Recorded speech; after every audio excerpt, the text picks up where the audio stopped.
One पुत्र बजरंगबली की माता अंजनी अपने पूर्व जन्म में इंद्रराज के महल में अप्सरा थी। उनका नाम पुंजिकस्थला था। उनका रूप बहुत आकर्षक और स्वभाव बहुत चंचल था। एक बार चंचलता के कारण उन्होंने तपस्या में लीन एक ऋषि के साथ अभद्र व्यवहार किया। तब ऋषि ने क्रोध में पुंजिकस्थला को श्राप दिया कि वो वानरी का रूप धारण कर लेगी। ऐसा श्राप सुनकर पुंजिकस्थला को आत्मग्लानि हुई और उसने ऋषि से क्षमा मांगकर श्राप को वापस लेने के लिए विनती की। तब ऋषि ने दया भाव से कहा कि तुम्हारा वानर रूप भी परम तेजस्वी होगा और तुम एक बहुत ही कीर्तिवान और यशस्वी पुत्र को जन्म दोगी। तपस्या में लीन ऋषि से श्राप मिलने के पश्चात एक दिन पुंजिकस्थला से इंद्रदेव ने मनचाहा वरदान मांगने के लिए कहा। तब पुंजिकस्थला ने इंद्रदेव से आग्रह किया कि यदि संभव हो तो वो उसे ऋषि द्वारा दिए गए श्राप से मुक्ति प्रदान करें। इंद्रदेव के पूछे जाने पर पुंजिकस्थला ने बताया कि मुझे प्रतीत हुआ कि वो ऋषि एक वानर है और मैंने उन ऋषि पर फल फेंकना शुरू कर दिए, परंतु वो कोई साधारण वानर नहीं अपितु परम तपस्वी साधु थे। मेरे द्वारा तपस्या भंग होने के कारण उन्होंने मुझे श्राप दिया कि जब भी मुझे किसी से प्रेम होगा तो मैं वानर का रूप धारण कर लूंगी।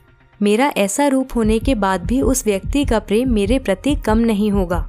इंद्रदेव ने पूरा वृत्तांत सुनने के पश्चात कहा कि तुम्हें धरती पर जाकर निवास करना होगा। वहाँ तुम्हें एक राजकुमार से प्रेम होगा जो तुम्हारा पति बनेगा। विवाह के पश्चात तुम शिव के अवतार को जन्म दोगी और इसके पश्चात तुम्हें श्राप से मुक्ति मिल जाएगी। इंद्र के वचन सुनकर पुंजिकस्थला अंजनी के रूप में धरती पर निवास करने लगी।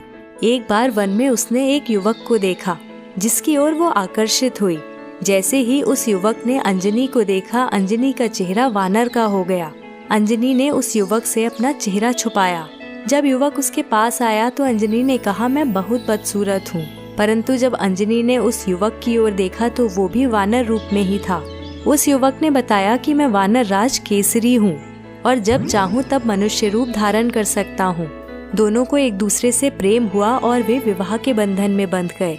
कुछ समय पश्चात जब दोनों संतान सुख से वंचित रहे तब अंजनी मातंग ऋषि के पास पहुंची और अपनी पीड़ा बताई। तब मातंग ऋषि ने उन्हें नारायण पर्वत पर स्थित स्वामी तीर्थ जाकर 12 वर्ष तक उपवास करके तप करने के लिए कहा। इस प्रकार वायुदेव ने अंजनी की तपस्या से प्रसन्न होकर वरदान दिया कि तुम्हें अग्नि, सूर्य, सुवर्ण, वेद वेदांगों का मर्मज्ञ और बलशाली पुत्र प्राप्त होगा। यह वरदान प्राप्त होने के पश्चात वे शिव जी की तपस्या करने लगी। तब शिव जी ने प्रसन्न होकर उन्हें वरदान मांगने के लिए कहा और फिर अंजनी ने ऋषि द्वारा मिले श्राप के विषय में बताते हुए कहा कि इस श्राप से मुक्त होने के लिए मुझे शिव के अवतार को जन्म देना है। इसलिए हे महादेव, कृपया आप बाल रूप में मेरे गर्भ से जन्म लें। शिव जी ने अंजनी को आशीर्वाद दिया और उनके गर्भ से बजरंगबली के रूप में जन्म लिया। अंजनी पुत्र होने के कारण हनुमान जी को आंजनेय भी कहा जाता है। और दोस्तों, यहाँ पर समाप्त करते हैं हम आज की कड़ी। आशा करती हूँ आपको यह जानकारी पसंद आई। अपने लाइक्स, कमेंट्स और शेयर से अपनी राय हम तक जरूर पहुँचाएं। नमस्कार।